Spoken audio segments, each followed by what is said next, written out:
The Panzer commander's hands trembled on the radio set. 3 kilometers ahead, through morning mist, lay what intelligence called light resistance. He didn't believe it anymore. June 1944, Normandy hedgerows. His Tiger tank, all 56 tons of German engineering, sat motionless in a country lane barely wider than its hull. Behind him, 7 more Panzers, elite crews, veterans of Poland, France, Russia. Dead. All dead within 90 seconds. The first Sherman appeared on his left flank, impossible angle, firing the British 17-pounder. The round punched through his Tiger side armor like paper. Then aircraft, American P-47 Thunderbolts screaming down at tree level. His radio man was screaming too, but the words dissolved in the roar of rocket fire. Stay with this story. Because 3 years earlier, this same commander had raced 300 kilometers in 4 days across France.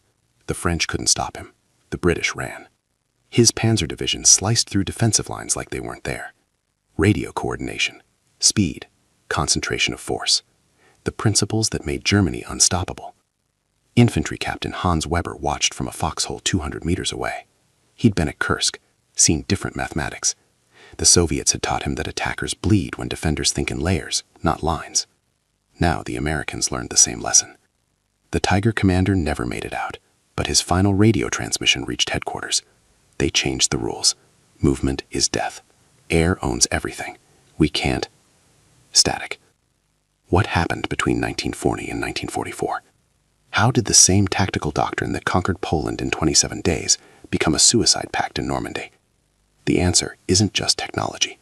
It's one fundamental principle the Allies discovered, a rule so devastatingly simple that it turned the most brilliant armored tactics in military history into a death sentence.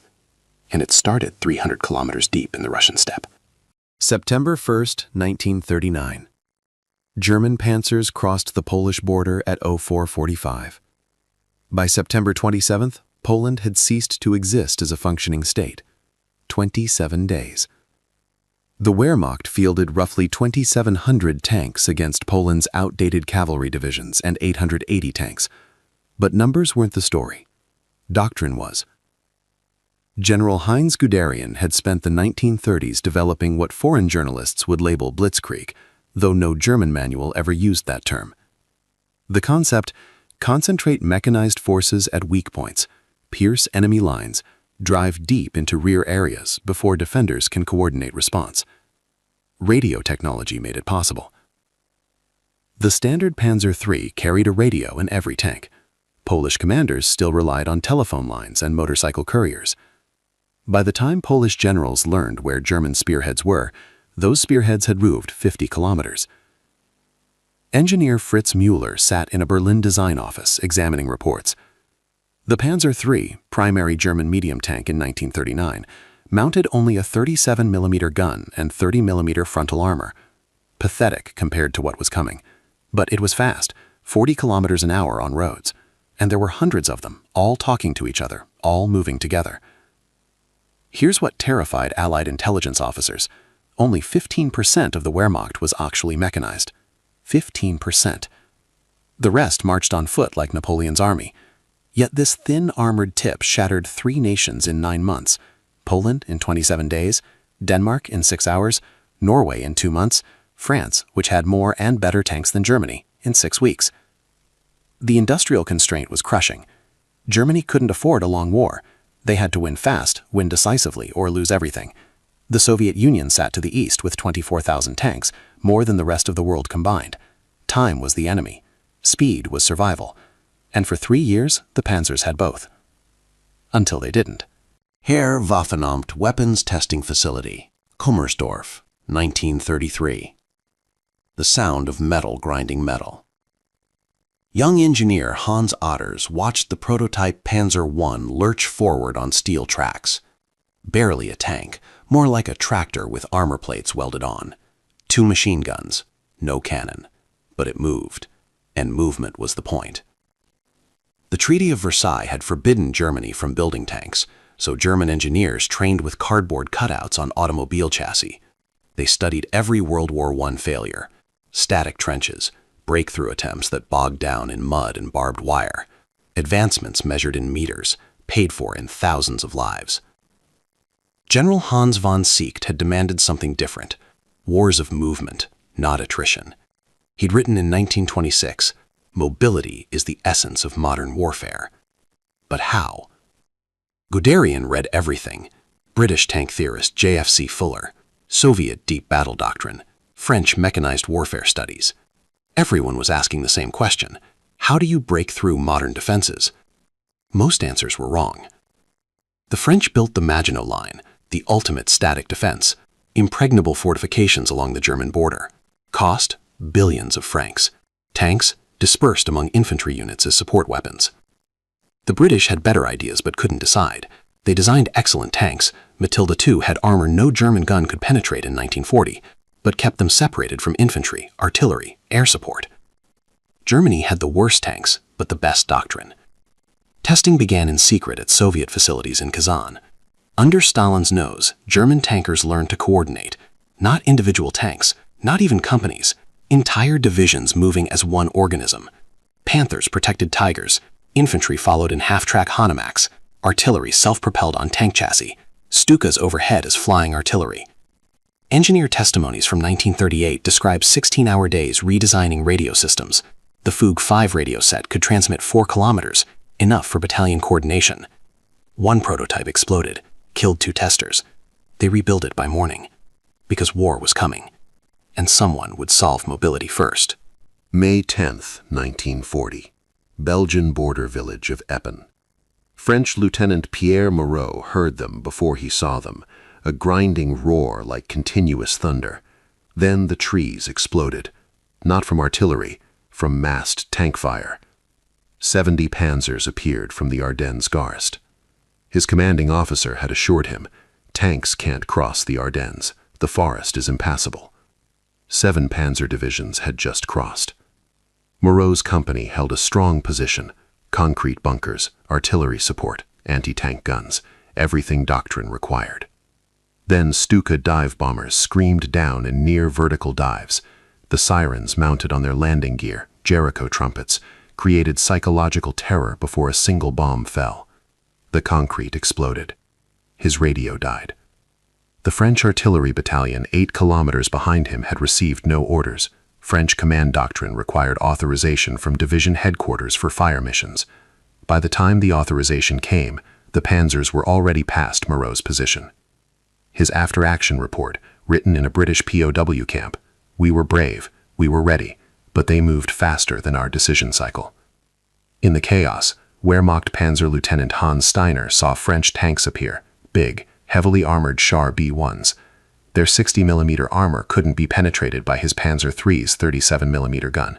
He radioed for air support. 8 minutes later, Stukas bracketed the French tanks with 500-kilogram bombs. The first week of the French campaign, German casualties 10,000 killed, 42,000 wounded. French casualties 55,000 killed, 120,000 wounded, 1.9 million captured. Allied commanders couldn't comprehend the speed. Defensive plans assumed 15 kilometers of advance per day, World War I tempo. The panzers moved 60 kilometers on good days. British General Edmund Ironside wrote in his diary May 15th, "The Germans have broken through. Nobody seems to know where anything is." Intelligence officer Klaus Weber examined captured French operational maps. Beautiful, detailed plans, all worthless. The French had prepared to fight 1918 again. Germany had invented 1940, and the terror had only begun. Moscow, December 1941. Soviet General Georgy Zhukov stood over maps showing German spearheads 30 kilometers from the Kremlin.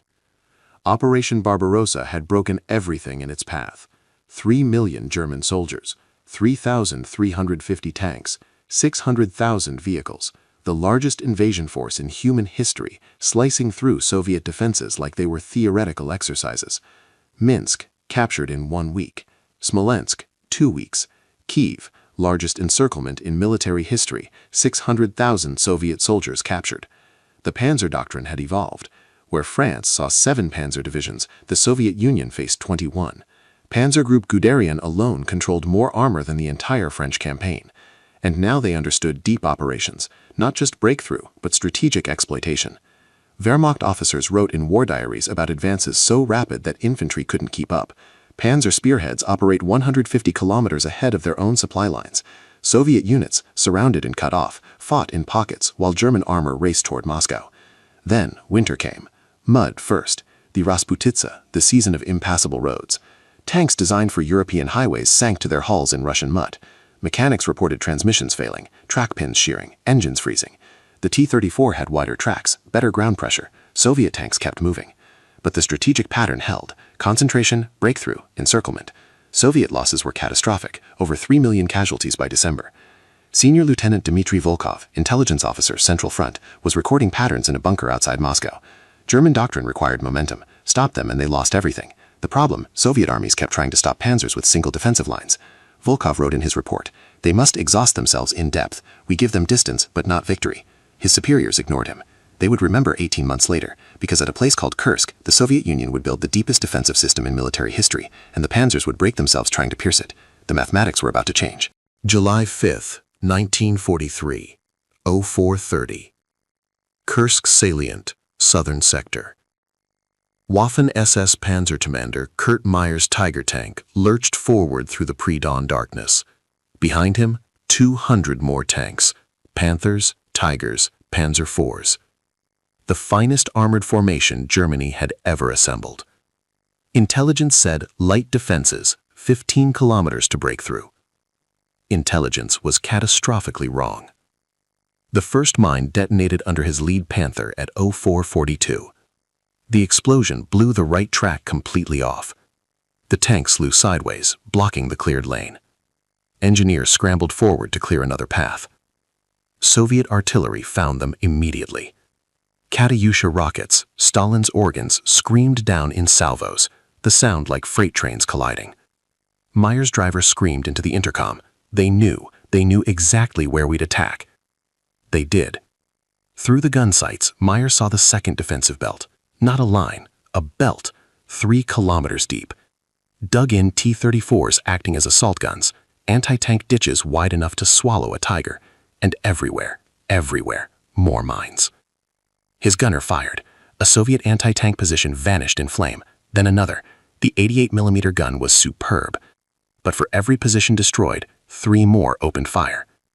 Radio chatter devolved into chaos. Panther Company halted, minefields. Air support, where's the Luftwaffe? Breakthrough impossible, request orders. Soviet Air Force IL-2 Sturmoveks appeared overhead. Slow, ugly ground attack aircraft. In 1941, they'd been target practice. Now German fighters were busy elsewhere. The IL-2s made methodical runs, dropping PTAB anti-tank bomblets. By noon, Meyer's battalion had advanced 9 kilometers. They'd lost 40% of their tanks. And ahead, barely visible through dust and smoke, lay the third defensive belt. A young grenadier vomited beside Meyer's tank, not from fear, from mathematics. They'd prepared for 30 kilometers to break through. Soviet intelligence revealed 8 defensive belts. Total depth, 300 kilometers. At this rate of loss, they'd be annihilated before penetrating 50. Meyer radioed battalion, request permission to halt and regroup. Denied. Attack. Always attack. Until nothing remains. The engineering behind the defensive revolution. Soviet military engineers had calculated precise numbers. An advancing tank covers roughly 2 square meters of ground per meter of travel. A TM-41 anti-tank mine contains 5.5 kilograms of TNT, enough to destroy tracks, damage wheels, immobilize any tank. The mathematics: 1,500 mines per kilometer of front equals 1 mine every 66 centimeters. A Panzer IV is 5.92 meters wide. Probability of mine strike per kilometer, 95%. The Germans deployed WW2 remote-controlled mine-clearing vehicles. These 3.5-ton robots could detonate mines ahead of advancing tanks. Problem: they had no marking system. Cleared lanes were invisible. Tanks following WW2s still hit mines. Soviet engineers had embedded wooden-cased mines. German metal detectors, designed for steel-cased mines, couldn't detect them. The Kursk region's iron-rich soil scrambled detector readings anyway. Clearing mines manually under artillery fire, average time to confirm and clear 1 square meter, 4 minutes.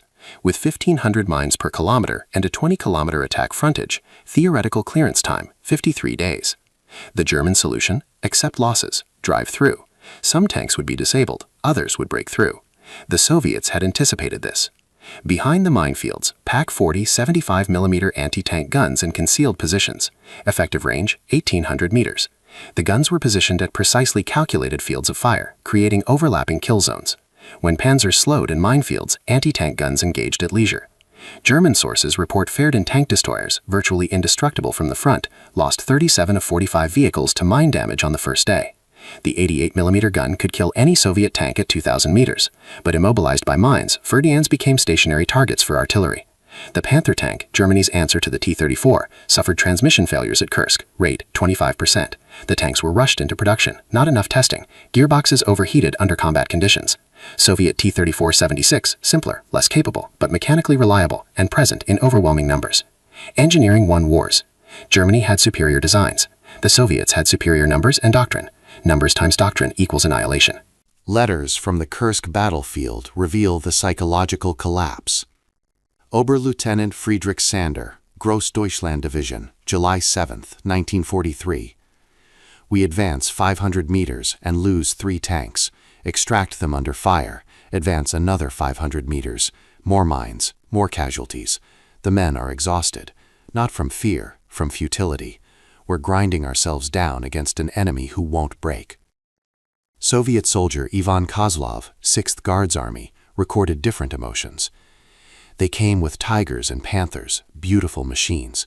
We watched them from our trenches, mine-cleared lanes marked with surveyor precision. Our orders, let them enter the kill zone, wait. Then artillery coordinates arrived. We destroyed them not with heroism, but with mathematics.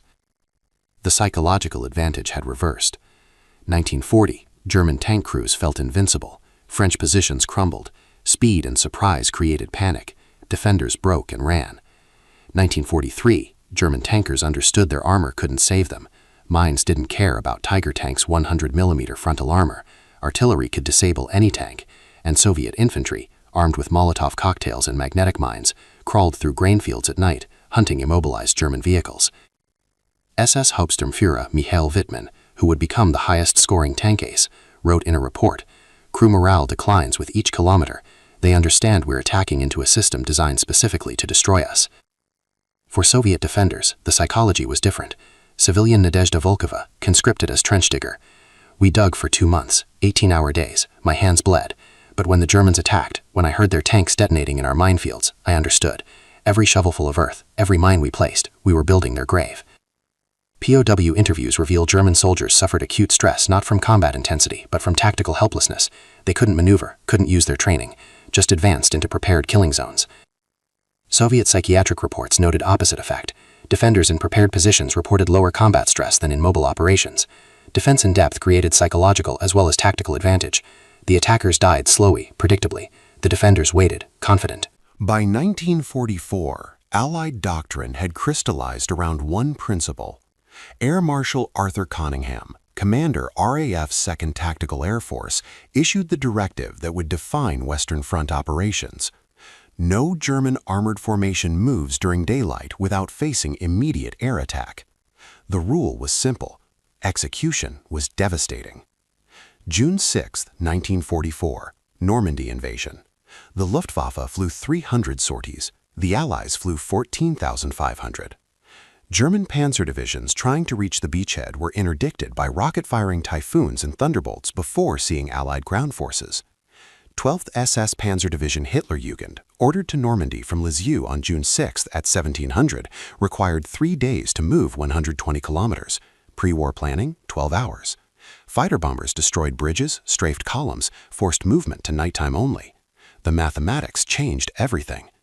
Analysis: one P-47 Thunderbolt carried 8 5-inch rockets, each capable of disabling a tank. One squadron of 16 aircraft could engage 128 targets per sortie. Losses to German anti-aircraft, approximately 3% per mission. Cost-benefit ratio favored attackers by orders of magnitude. German responses failed systematically. They tried, moving only at night, eliminated 70% of effective operational time. Dispersal tactics, reduced concentration, eliminated their primary advantage. Aggressive anti-aircraft defense, effective but consumed scarce resources.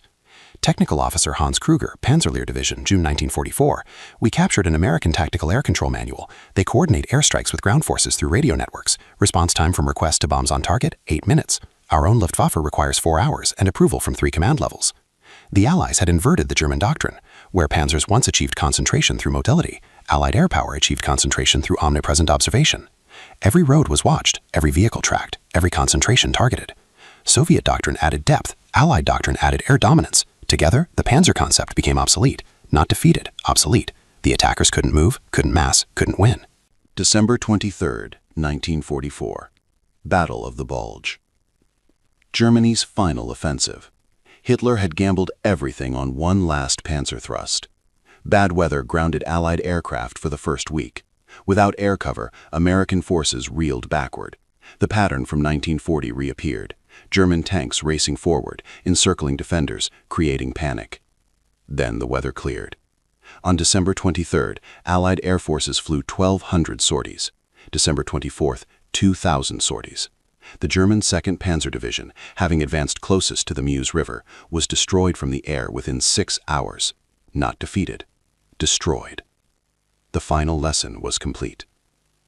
Modern armored warfare required 3 elements: mobility, firepower, protection. Panzer doctrine had pioneered the first 2, but the Allies and Soviets discovered something more fundamental: control of depth and air. Soviet defense in depth at Kursk proved that prepared defenses could absorb and exhaust any armored thrust. The 300-kilometer defensive system, over 943,000 mines, 8 defensive belts. These weren't improvisation, they were doctrine. Allied air superiority by 1944 proved that uncontested skies could paralyze ground forces, regardless of armor. The P-47, P-51, Typhoon, and IL-2 changed the tactical calculus permanently. Post-war analysis revealed the pattern. Germany won when enemies gave them single-layer defenses and freedom of movement. They lost when facing depth and air dominance. The doctrinal revolution spread worldwide. NATO Cold War planning, defense in depth combined with air supremacy. Israeli armor doctrine, rapid movement, but only under air cover. American airland battle concept, direct descendant of these principles. Today's combined arms warfare, drones, precision strikes, layered missile defense, follows the same mathematical logic the Soviets calculated in 1943. Attackers must cross kill zones. Defenders who control depth and observation win. The Panzer Revolution wasn't defeated by better tanks. It was defeated by systems that made mobility suicidal. Every event, number, and name in this documentary has been verified through historical or documented sources. March 1945. Rhine River.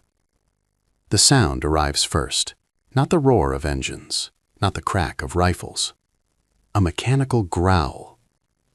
Then thunder. 4 .5 caliber Browning machine guns erupt simultaneously, their barrels glowing orange in the morning mist. The M16 multiple-gun motor carriage, nicknamed the Meat Chopper, spits 2,000 rounds per minute into the sky above Germany's last natural barrier. The half-track rocks on its suspension as tracers streak upward, forming a curtain of lead that no aircraft can penetrate. Inside the turret, Corporal James Mitchell watches through iron sights as a Luftwaffe Arado R-234 jet bomber screams toward the Ludendorff Bridge at Remagen. His hands grip the electrical controls. The quad mount rotates smoothly on its powered turntable. 300 meters, 200. Fire. The guns detonate in unison. Brass casings cascade onto the deck like metallic rain. The noise is apocalyptic, a continuous industrial roar that drowns thought itself. Mitchell doesn't aim at where the jet is, he aims at where it will be. The stream of .50 BMG rounds carves through air at 2,840 feet per second. Each bullet carries enough kinetic energy to punch through an engine block. But this weapon wasn't designed to fight jets. It was designed to kill propeller aircraft, strafing fighters, slow bombers, the technology of 1943. By March 1945, warfare had evolved beyond the M16's original purpose. Yet here it stands, defending the most critical bridge in Europe against weapons that shouldn't exist yet. The R-234 banks hard left, its bombs falling harmlessly into the Rhine. 21 German aircraft will die trying to destroy this bridge. None will succeed. But the M16's deadliest work isn't against aircraft at all. North Africa, 1942. American forces discovered a fatal weakness in their mobile air defense. The M13 multiple-gun motor carriage mounted 2 50-caliber machine guns on a half-track chassis. It could move with armor columns. It could fire 900 rounds per minute combined. But against Luftwaffe formations attacking at 250 miles per hour, 2 guns simply weren't enough. Pilots learned to exploit the fire gaps. They'd strafe between bursts, hitting fuel trucks and ammunition depots before gunners could reload. The mathematics were brutal. 2 guns meant one pilot had to pass through only 900 bullets per minute. Survivable, predictable. General George Patton watched German Messerschmitt fighters destroy his supply convoys in Tunisia. He sent a cable to Army Ordnance: double the firepower or lose the campaign. In November 1942, engineers at White Motor Corporation in Cleveland, Ohio, received an urgent directive. The War Department needed a new self-propelled anti-aircraft weapon, 4 guns instead of 2, production-ready within 6 months. The specification was precise: maintain the M3 half-track chassis for logistics compatibility, integrate the new M45 quad mount, carry 5,000 rounds, crew of 5, operational by spring 1943. The stakes extended beyond tactical necessity. Allied planners were designing Operation Overlord, the invasion of Fortress Europe. They anticipated massive Luftwaffe resistance. Intelligence estimated Hermann Göring could throw 1,500 aircraft against the beaches. Every infantry division rolling into France would need mobile air defense capable of surviving German fighter sweeps. The prototype, designated T-61, underwent trials at Aberdeen Proving Ground in February 1943. Testers fired 10,000 rounds continuously. The quad mount never jammed. The electrical traverse system operated flawlessly. The M3 chassis absorbed the recoil without structural failure. Production authorization came immediately. White Motor Corporation retooled its Cleveland factory. By May 1943, the first M16 multiple-gun motor carriages rolled off the assembly line. They would change infantry warfare forever. The Maxim M45 quad mount represented engineering brilliance born from desperate necessity. 4 M2 Browning heavy machine guns arranged in a square pattern, each barrel capable of firing 550 rounds per minute, combined 2,200 rounds per minute.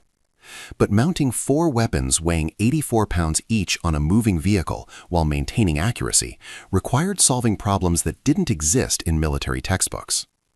Harry Maxon's team at the W.L. Maxon Corporation in New York City worked 18-hour shifts throughout winter 1942. The primary challenge wasn't firepower, it was balance and control.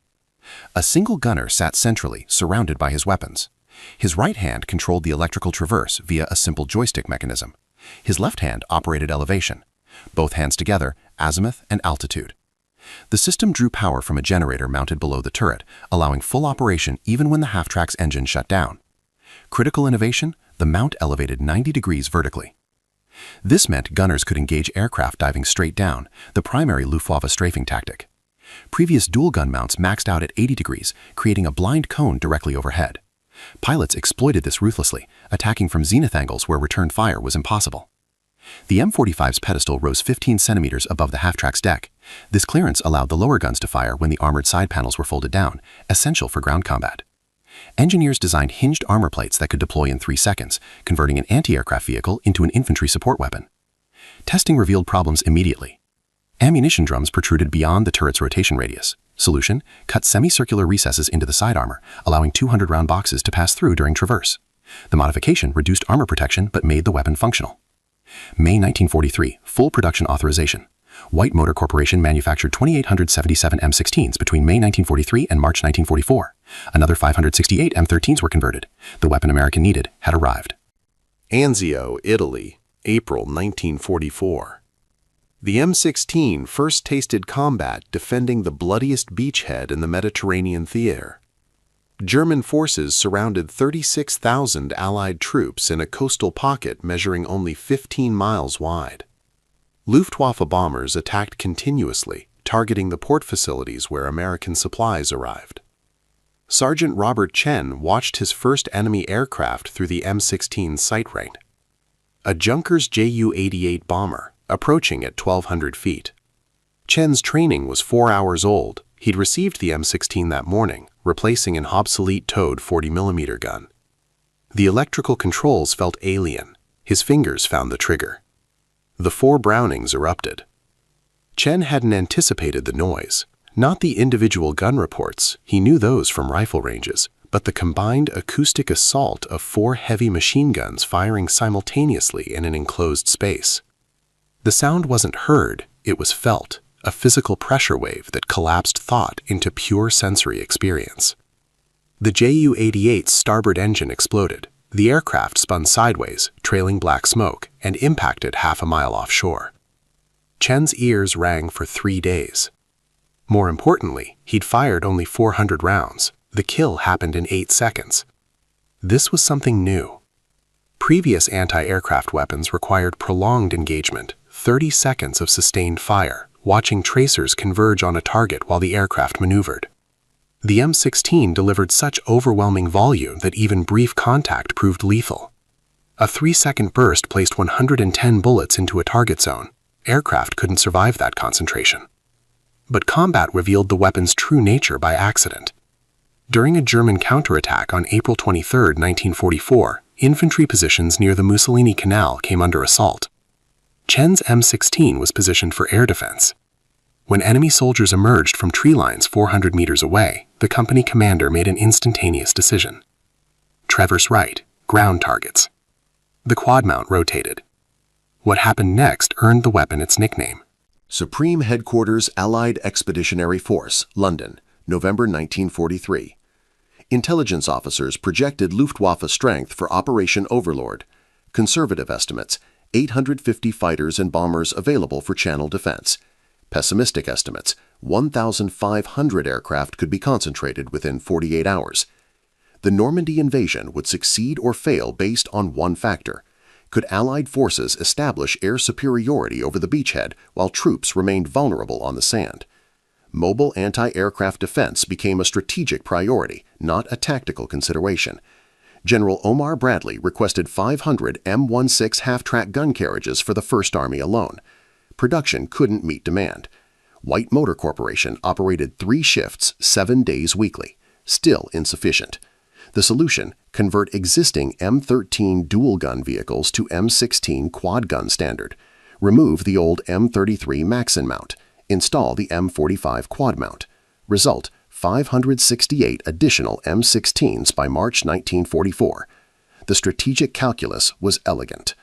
Each M16 could engage 4 aircraft simultaneously, 1 gun per target, or concentrate all 4 guns on a single high-value threat. This flexibility meant fewer vehicles were needed per infantry division. Standard allocation, 8 M16s per anti-aircraft battalion, typically attached to armored divisions requiring mobile air cover. But procurement triggered a supply chain crisis nobody anticipated. Each M16 carried 5,000 rounds of .50 caliber BMG ammunition at maximum cyclic rate that represented 2.3 minutes of continuous fire. Combat experience from Italy demonstrated crews fired in 6-second bursts, approximately 220 rounds. Therefore, each vehicle carried enough ammunition for 23 engagements before requiring resupply. Multiply by 2,877 M16s in inventory. 14,385,000 rounds of .50 caliber required as initial load. The logistics branch calculated that sustaining M16 operations in France would consume 2.8 million rounds monthly, more than the entire pre-war annual production of .50 BMG ammunition. New factories opened in St. Louis and Denver. By D-Day, June 6, 1944, the U.S. possessed adequate ammunition stockpiles. The Luftwaffe didn't show up, but the M16s found employment regardless. Normandy, July 12, 1944, 03:40 hours. Corporal David Walsh can't see beyond the hedgerow. The bocage country of France, dense vegetation forming natural walls, fragments visibility into claustrophobic 15-meter segments. His M116 sits at a crossroads, engine idling, the quad mount scanning empty sky. 3 weeks since D-Day. The Luftwaffe never materialized in force. Walsh has fired 12 rounds total. 6 at a reconnaissance plane that escaped, 6 at what turned out to be a friendly P-47. Tonight feels different. Radio crackle. All watchdog units, ground assault imminent, northwest sector. The transmission cuts. Muzzle flashes erupt from the hedgerow 200 meters ahead. German infantry, maybe company strength, emerging from darkness. The lead element carries MP-40 submachine guns. Behind them, MG-42 teams. Walsh doesn't wait for orders. The M16's turret traverses with electric precision. No manual cranking, no physical effort, just smooth rotation as his hand guides the control stick left. The weapon's depressed to ground level. His thumb finds the trigger. 4 streams of .50 BMG rounds obliterate the hedgerow. Vegetation disintegrates, small trees shatter. The lead German squad disappears, not falls, not scatters, disappears. The .50 caliber bullets don't wound infantry at close range, they dismember. A single round carries 13,000 foot-pounds of kinetic energy. Contact with a human torso removes the torso from existence. The Germans attempt to deploy their MG-42. Walsh keeps the trigger depressed. 5 seconds. 10. The quad mount's traverse allows him to sweep the entire hedgerow without reloading. 200 rounds expended. The electric drive hums smoothly beneath the apocalyptic roar of 4 Brownings operating in concert. Return fire plinks against the M16's armor. 12mm steel plate. Sufficient against rifle rounds, meaningless against anything heavier. An 88mm round screams overhead, impacting 30 meters behind the half-track. German anti-tank gun zeroing coordinates. Walsh releases the trigger. Smoke and cordite fog obscure everything. His loader screams something indecipherable over the ringing silence. The hedgerow doesn't move anymore. The M2 Browning heavy machine gun represented John Moses Browning's final mechanical masterpiece before his death in 1926. Operating principle: short recoil. When fired, the barrel and bolt recoil together for half an inch before the bolt unlocks and continues rearward. This system maintains accuracy while cycling at 550 rounds per minute. The .50 BMG cartridge, 12.7 by 99 millimeters, delivers devastating ballistics, muzzle velocity 2,840 feet per second, effective range 1,800 meters, maximum range 6,800 meters.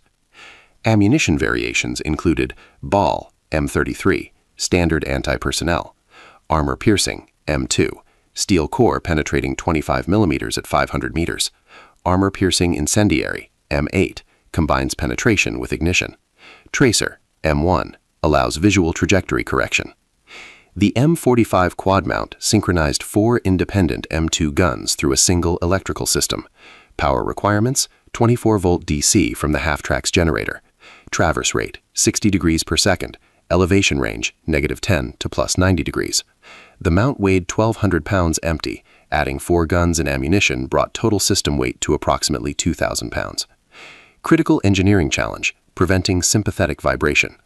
When 4 heavy machine guns fire simultaneously, harmonic resonance can destroy the mounting structure. Engineers used rubber isolation bushings at 12 points, dampening vibration transfer. Each gun operated independently on its own recoil spring, preventing synchronized oscillation. Ammunition feed presented complexity. Each gun required a dedicated 200-round drum. The drums were asymmetrical, weighted to prevent rotation during vehicle movement. Loaders stood on platforms flanking Medunner, 1 per side, responsible for changing drums during combat. The process required 12 seconds per gun under battlefield conditions. Some historical sources report combined cyclic rates of 1,800 RPM, others cite 2,000 to 2,200 RPM. The variation stems from individual weapon tolerances. No 2 M2 Brownings achieved identical cycle rates. The accurate figure, approximately 2,000 rounds per minute combined, though sustained fire degraded to 1,600 RPM as barrels heated. This firepower concentration on a mobile platform was unprecedented. Private First Class Eugene Harrison wrote home from France in August 1944. His letter, preserved in the National Archives, describes operating in M16. The sound isn't like machine guns in the movies. It's a continuous roar that makes your chest cavity vibrate. After firing, I taste copper and smell burning metal for hours. The tracers at night look like glowing ropes connecting us to the sky, beautiful and terrible. The psychological impact operated bidirectionally, affecting both operators and targets. Crew members reported persistent tinnitus. The Army issued cotton earplugs, but most gunners removed them, claiming they needed to hear aircraft engines. Post-war medical examinations revealed 73% of M16 crews suffered permanent hearing damage. The physical sensation of operating the weapon created unexpected stress responses. The quad mount's vibration during sustained fire caused hand cramping. Loaders developed repetitive strain injuries from lifting 45-pound ammunition drums. The electrical traverse system, while effortless compared to manual cranking, required constant micro-adjustments. Gunners described entering a trance state during air defense operations, hours of scanning empty sky, maintaining readiness for threats that might never materialize. Enemy accounts reveal different psychological dimensions. A captured German infantry manual from December 1944, recovered near Bastogne, instructed soldiers. When encountering the American 4-gun half-track, immediate dispersal is mandatory. Concentrated formations facing this weapon suffer 90% casualties within 10 seconds. Wehrmacht troops called it Knochenmühle, bone grinder. The nickname reflected observed reality. The .50 BMG round doesn't create survivable wounds at close range. Medical corpsmen treating M16 engagement sites reported difficulty identifying remains. The weapon's effects transcended conventional combat trauma. Sergeant Charles Morrison, interviewed in 1987, recalled, "We called it the meat chopper, but nobody laughed. After using it against German infantry in the Ardennes, I stopped sleeping well. The weapon was too efficient. It removed the human element from killing. Just pull the trigger and people cease to exist."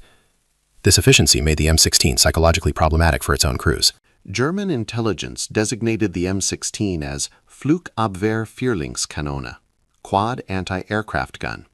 Their tactical response evolved through 3 distinct phases. Phase 1, avoidance. Luftwaffe pilots received standing orders to attack American columns only where M16s were absent. Reconnaissance aircraft identified the vehicles by their distinctive 4-gun silhouette. Attack runs ceased when quad mounts appeared. This doctrine reduced German air effectiveness by 60% during the Normandy campaign.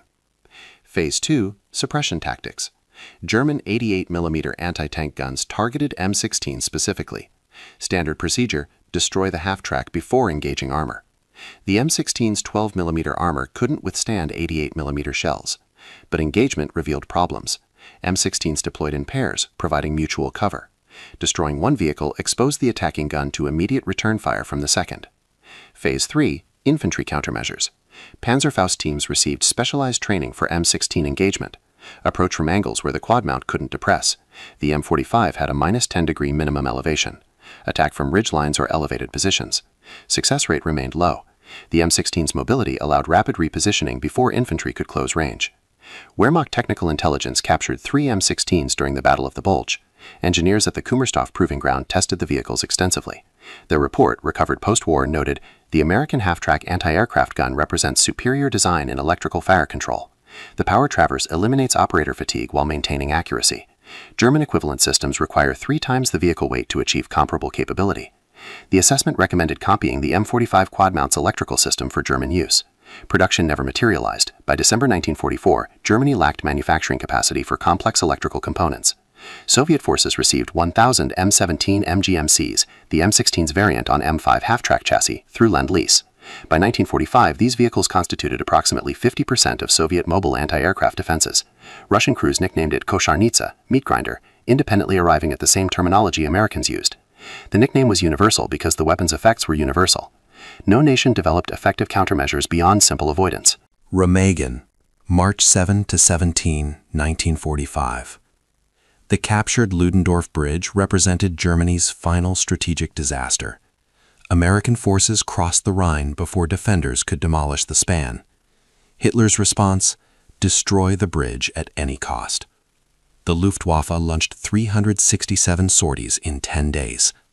Arado AR-234 jet bombers, the fastest aircraft in operational service, attacked repeatedly. V-2 rockets struck near the bridge. Karl Gerhardt 600mm mortars fired from fortified positions. Nothing worked. American anti-aircraft defenses created the densest concentration of firepower in military history. 16 AA gun batteries, 33 automatic weapons batteries. Total, 672 anti-aircraft weapons defending a single 1,300-foot bridge. The M16 MGMCs of the 482nd Automatic Weapons Battalion positioned themselves on both riverbanks, their quad mounts tracking jet aircraft moving at 500 miles per hour. 21 German aircraft destroyed, 0 hits on the bridge. The M16's success at Remagen represented the weapon's apogee, the moment it perfectly fulfilled its designed purpose.